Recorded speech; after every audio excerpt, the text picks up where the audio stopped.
In the fall of 1978, a developer from Des Moines named Richard Ballard drove a silver Cadillac Eldorado into the farmyard of the Lundgren place outside of Nevada, Iowa, stepped over a puddle in his leather wingtips, and offered Ardan Lundgren $200,000 cash for 120 acres of prime Iowa farmland. That was $1,666 an acre. Land in Story County was trading at $1,400. Ballard was offering a 19% premium above market. To a farmer running a 1955 Farmall 400 and a 1948 Farmall M on ground his father had bought in 1939, for $48 an acre, $200,000 was a sum that existed mostly in theory, the kind of number you'd see in a newspaper article about someone else's life. Ardan was 53 years old. He was standing in his barn doorway when Ballard arrived, replacing a PTO seal on the Farmall 400 and not expecting visitors. He wiped his hands on a shop rag and listened while Ballard made his pitch. "Mr. Lundgren, I represent a development group that's planning a residential community on the south side of Nevada. Your 120 acres sits right in the growth corridor. In 10 years, this area is going to be houses, streets, a shopping center. We're buying now before the zoning changes. $200,000 cash, clean sale. You can close in 30 days. Ardan looked at the man, looked at the Cadillac, looked at the development brochure Ballard was holding, which showed an artist's rendering of a suburban neighborhood where Ardan's cornfield currently stood. Streets named Meadow Lane and Prairie View, houses with two-car garages and sodded lawns, a community pool. "No," Ardan said. Ballard's smile stiffened. "I'm sorry? No, not for sale. Mr. Lundgren, this is $200,000. That's almost $70,000 above market. You could buy a better farm anywhere in the state with that kind of money." "I don't want a better farm, I want this one." "This one is going to be a subdivision in 10 years whether you sell it or not. The city's growing. The zoning is coming. You can sell now at a premium or wait until the taxes and the politics force you out at market price." "Maybe. We'll see." Ballard tried 3 more approaches. He increased the offer to $210,000. He offered to lease the land back to Ardan for 5 years at no charge before development began. He offered to name a street after the Lundgren family.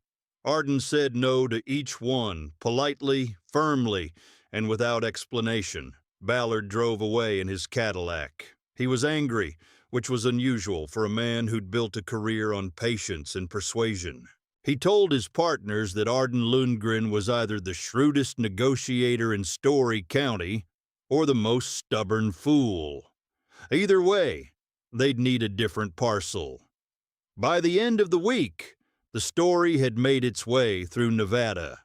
The feed store had it. The co-op had it. The John Deere dealer had it. The diner had it. By Saturday morning, Ardan Lundgren turned down $200,000 for the South 120. Developer from Des Moines, cash offer. Ardan said no. $200,000 for that ground? That's 20% above market. Man's lost his mind. Somebody ought to talk to him. That kind of money. He could retire, buy a place in town, live like a king. Let me tell you about Ardan Lundgren, because the reason he said no to $200,000 goes back 25 years to a conversation he had with his father on the day he buried him. Ardan was born in 1925 in Story County, the only child of Gunnar and Ingrid Lundgren. Gunnar was a Swedish immigrant who'd arrived in Iowa in 1920 at the age of 22, with $30 in his pocket and a work ethic that bordered on pathological. He worked as a farmhand for 19 years. 19 years of someone else's land, someone else's schedule, someone else's profit, saving every dollar, sleeping in bunkhouses, eating what the farm wife put in front of him, and nothing else. In 1939, when Gunnar was 41 years old, he bought 120 acres outside of Nevada for $48 an acre. $5,760, cash. Every dollar earned with his own hands over 19 years. The day he signed the deed, he wept. His wife told Ardan about it years later. Gunnar Lundgren, who never showed emotion, who never complained about anything in his life, stood in the county recorder's office with tears running down his face because he owned land. For the first time in the history of the Lundgren family, going back as far as anyone knew in Sweden, a Lundgren owned the ground he stood on. Gunnar farmed that 120 acres for 22 years. He bought a Farmall H in 1942, paid cash, upgraded to a Farmall 400 in 1955, paid cash. Never borrowed, never mortgaged, never treated the land as anything other than what it was, the most valuable thing his family had ever possessed. Not because of its market price, but because of what it represented. Independence, dignity. A place that was his and could not be taken.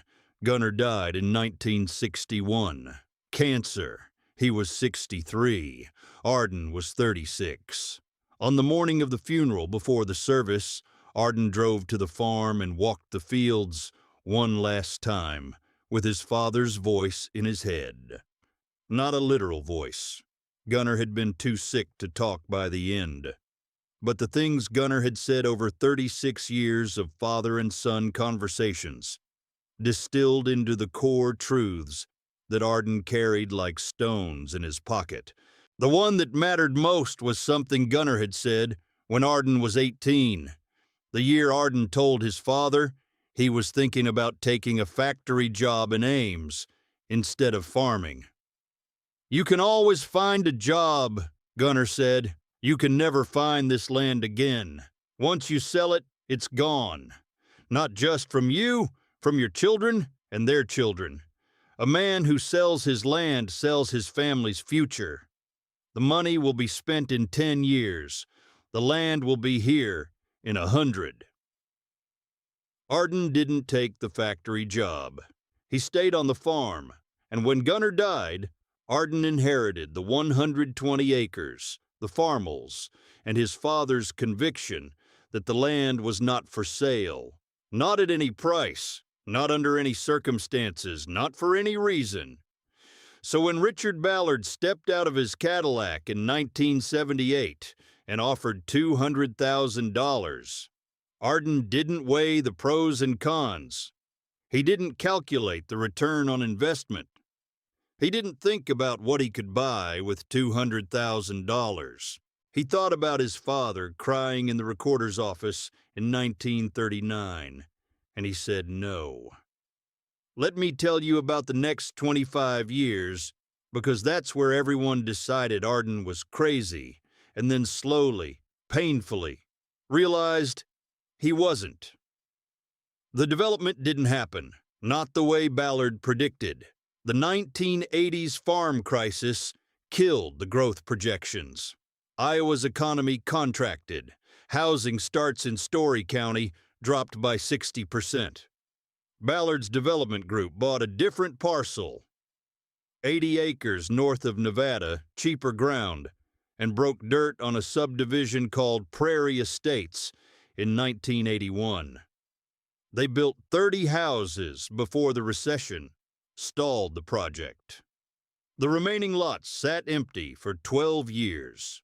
Ardan's neighbors watched all of this and drew the wrong conclusion. They concluded that Ardan had been lucky. Not that he'd been right, lucky. Lucky that the development stalled. Lucky that the market crashed. Lucky that the $200,000 he'd turned down would have been spent years before the land recovered its value. Ardan dodged a bullet, they said at the diner. If that development had gone through, he'd be sitting on a gold mine instead of a cornfield. They had it backwards. Ardan hadn't dodged anything. He'd stood still while the bullet flew past. And the bullet had missed because Ardan understood something that the developers, the bankers, the dealers, and his neighbors didn't. That land doesn't need a development plan to be valuable. Land is valuable because it exists, because it grows things, because it stays. The 1980s hit Ardan the way the 1980s hit every farmer. Corn dropped below $2. Interest rates climbed above 18%. Land values in Story County crashed from $1,800 an acre to $700. On paper, Ardan's 120 acres went from being worth $216,000 to $84,000. He'd lost $132,000 by not selling to Ballard. The men at the diner did the math and shook their heads. $200,000, cash, and he said no. Now the same ground is worth $84,000. That's what stubborn gets you. The John Deere dealer in Nevada, a man named Vern Kepler, was the loudest voice. Vern had been trying to sell Ardan a new tractor for 15 years and had never gotten past the barn door.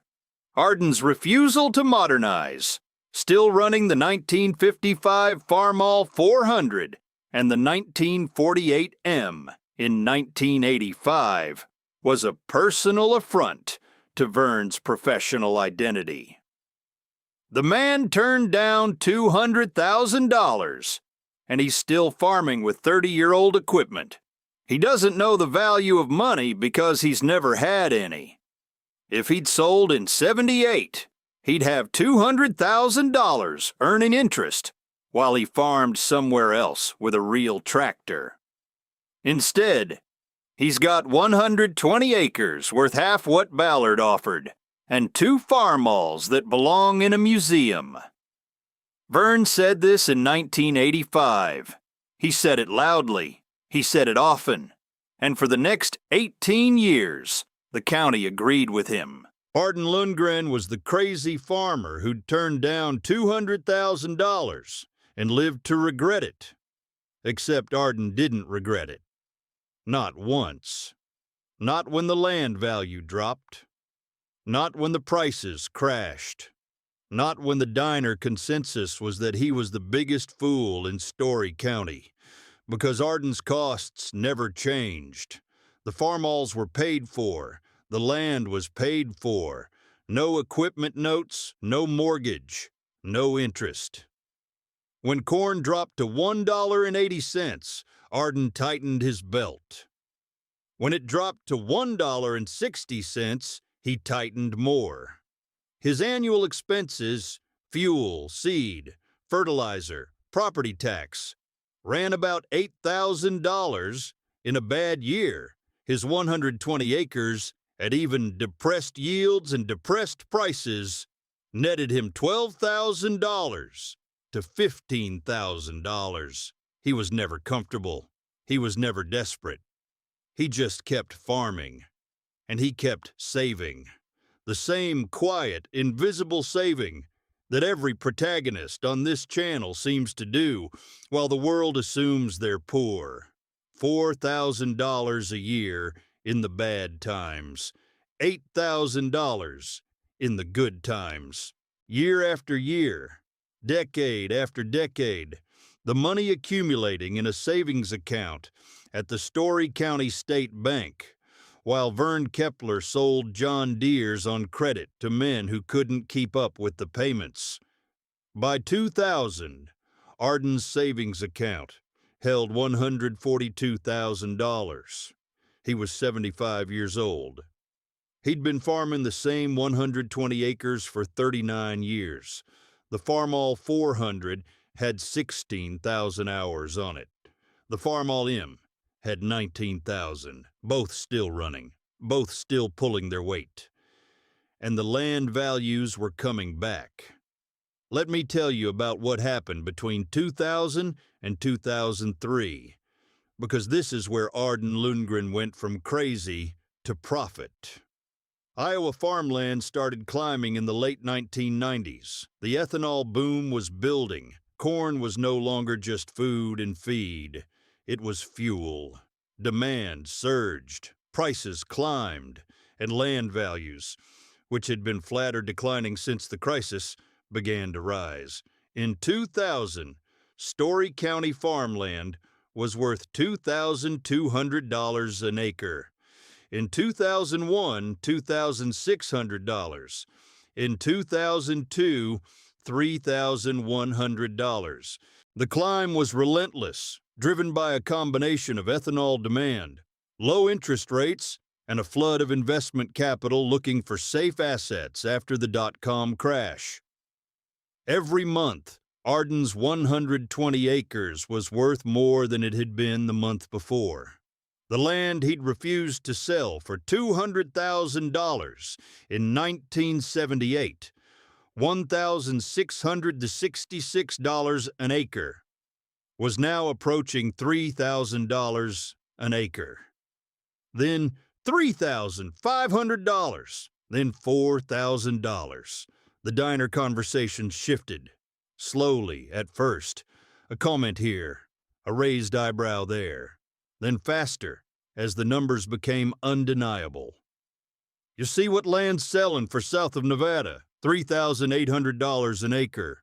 Ardan's 120 is worth, what's that, $456,000.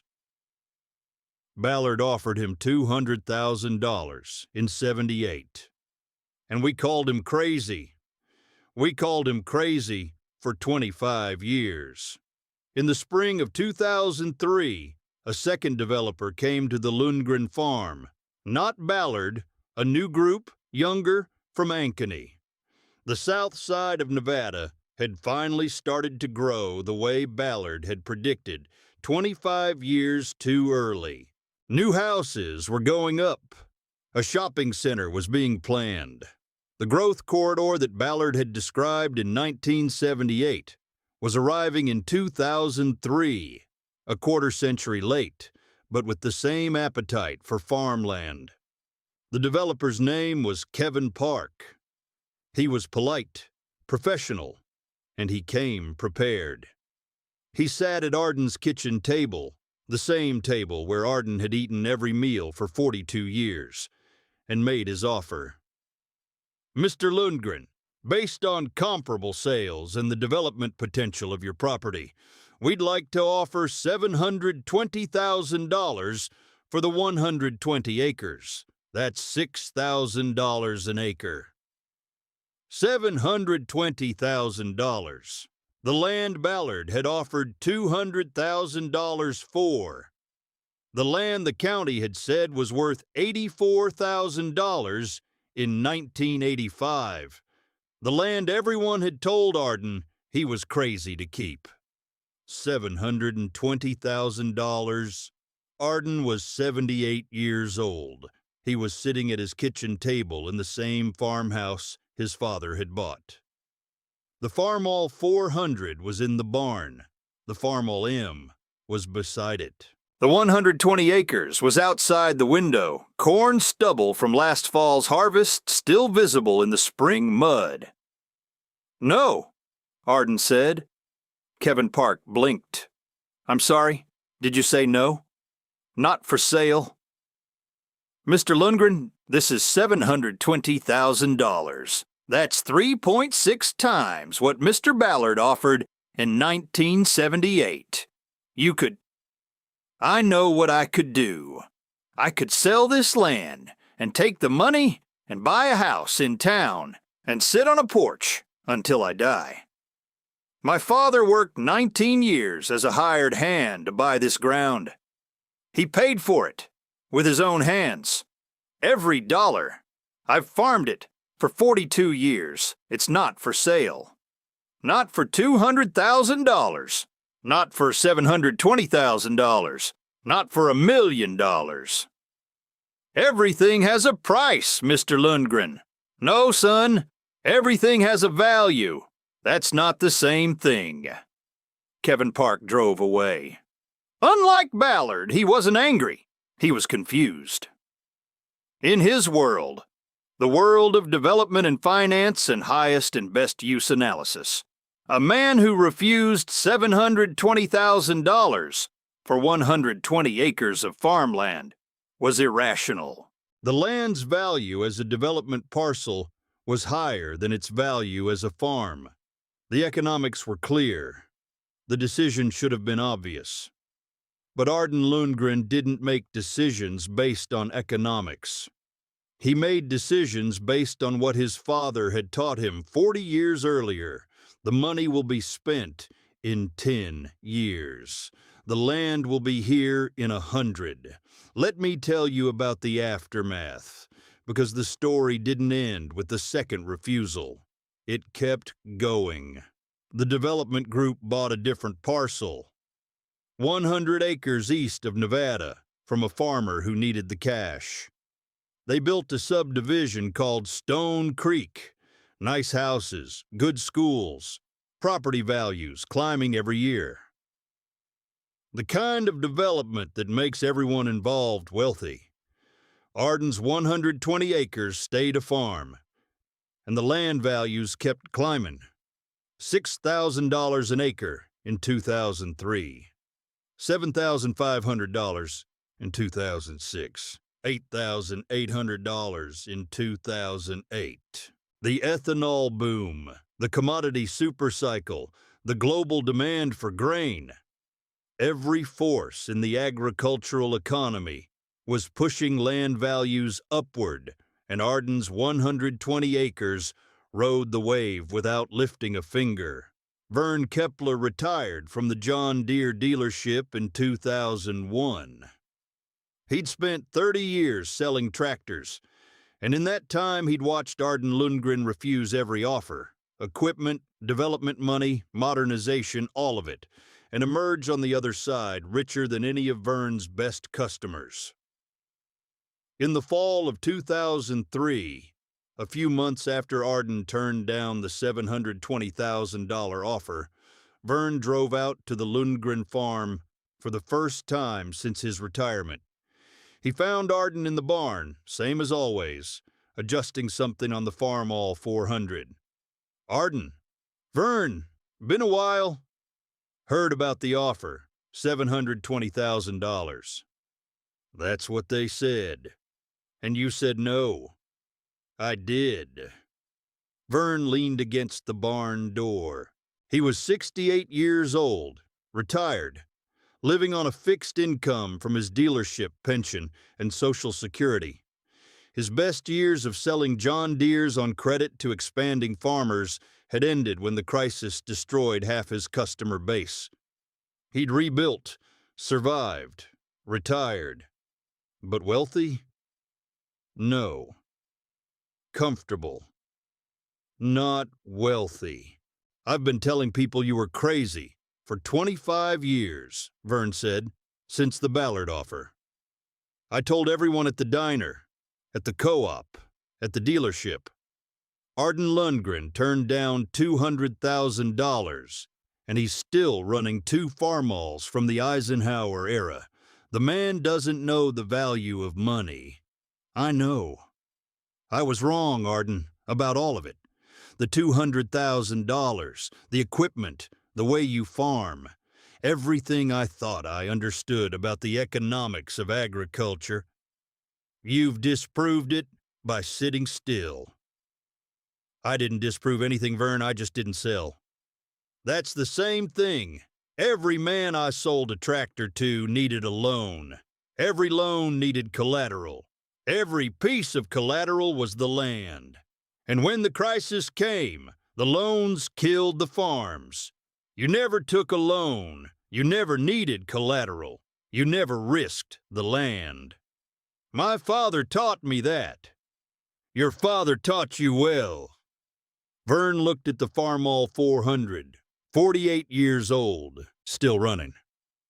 How much do you have in savings, Ardan, if you don't mind my asking? $142,000, give or take. $142,000 in cash, plus 120 acres worth, what, $700,000 at today's prices, plus 2 tractors that are worth nothing to anyone except the man using them. Sounds about right. $842,000 from a man I spent 30 years pitying. You didn't pity me, Vern. You felt sorry for me. There's a difference. Pity comes from understanding. What you felt came from not understanding. You saw old equipment and small acreage and assumed the rest. Vern nodded slowly. I assumed the rest. That's exactly right. I looked at the surface and made a judgment. Same thing Ballard did when he offered $200,000. He looked at 120 acres and saw a subdivision. He didn't see what you see. What do I see? I think you see your father, standing in the recorder's office in 1939, crying because he finally owned something. I think that's what you see every time you look at this field. Ardan didn't answer. He didn't need to. Vern had finally understood something it had taken him 25 years to arrive at. Some things aren't for sale because selling them would erase the story they carry. The land wasn't 120 acres of Iowa dirt. It was 19 years of a Swedish immigrant's labor. It was a deed signed with tears. It was a father's voice saying the money will be spent in 10 years. The land will be here in 100. You can't put a price on that. $200,000 isn't enough. $720,000 isn't enough. $1 million isn't enough. Because the value isn't in the dirt. It's in what the dirt means to the man who stands on it. Let me tell you how this ends. Ardan Lundgren died in 2008 at the age of 83. Heart failure, quiet, in his sleep. In the bedroom he'd slept in since 1961. The Farmall 400 was in the barn. The Farmall M was beside it. The 120 acres was outside the window. His daughter Karen inherited the farm. Karen was 52, an accountant in Ames. She'd grown up on the farm, moved away for college, built a career, and always assumed she'd sell the land when her father died. It was the rational thing to do, the economic thing, the modern thing. At the time of Ardan's death, Story County farmland was worth $8,800 an acre. The 120 acres was valued at $1,056,000, over $1 million, 5 times what Ballard had offered in 1978. Karen sat at her father's kitchen table, the same table where Ardan had turned down 2 developers over 25 years, and looked at the numbers. $1 million. She could sell, invest the money, retire early, travel, do anything she wanted. She drove to the barn. The Farmall 400 was there. 48 years old, 16,000 hours, grease on the governor housing, where her father had been adjusting it the week before he died. The Farmall M was beside it, 60 years old. Both of them waiting for spring the way they'd waited every year since Karen was a child. Karen called a real estate agent the next morning. The agent was eager. $1 million listing.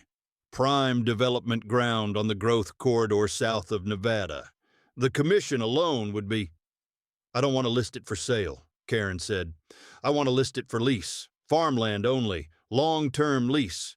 I'm looking for a young farmer who wants to work the ground but can't afford to buy."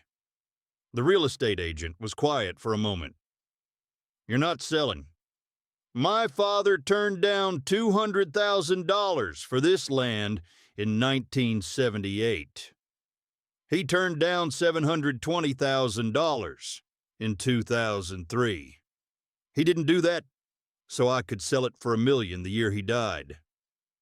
But the development potential, the land has all the potential it needs. It grows corn. It's been growing corn since 1939. That's what it does." Karen leased the 120 acres to a 26-year-old named Jesse Roth, who farms it today with a mix of modern and vintage equipment. He pays Karen $280 an acre, $33,600 a year, and he takes care of the ground the way Ardan took care of it, the way Gunnar took care of it before him. The farmalls are in the barn. Jesse starts the 400 every spring just to hear it run. He says it sounds different from any modern tractor. Deeper, steadier, more patient. Like it's been waiting for something, and it's in no hurry to stop. As of this recording, Story County farmland is trading at $11,200 an acre. Ardan's 120 acres is worth approximately $1,344,000. Richard Ballard's $200,000 offer, the one everyone called Ardan crazy for refusing, would need to be multiplied by 6.7 to equal the current value. The money would have been spent in 10 years. The land is still here in 45. Gunnar was right. Let me ask you something, and take all the time you need with this one. What's the difference between price and value? Richard Ballard looked at 120 acres and saw a price, $200,000. Kevin Park looked at the same 120 acres and saw a higher price, $720,000. The real estate agent looked at it and saw an even higher price, $1,056,000. Each one was right about the price. None of them understood the value, because the value of that land wasn't in the dirt, or the location, or the development potential, or the ethanol demand, or any of the things that make numbers go up on a spreadsheet. The value was in the story. A Swedish immigrant working 19 years to buy something his family had never owned. A father crying in a recorder's office. A son saying no to $200,000 because the land carried more weight than any check ever could. A daughter choosing to lease instead of sell because some things matter more than money. Price is what someone will pay. Value is what something means. They intersect sometimes, but they're not the same thing, and the man who confuses them will sell what he shouldn't and keep what doesn't matter. Ardan Lundgren never confused them, not once. Not for $200,000, not for $720,000, not for $1 million. Everyone called him crazy. The land called him faithful, and in the end, the land was right.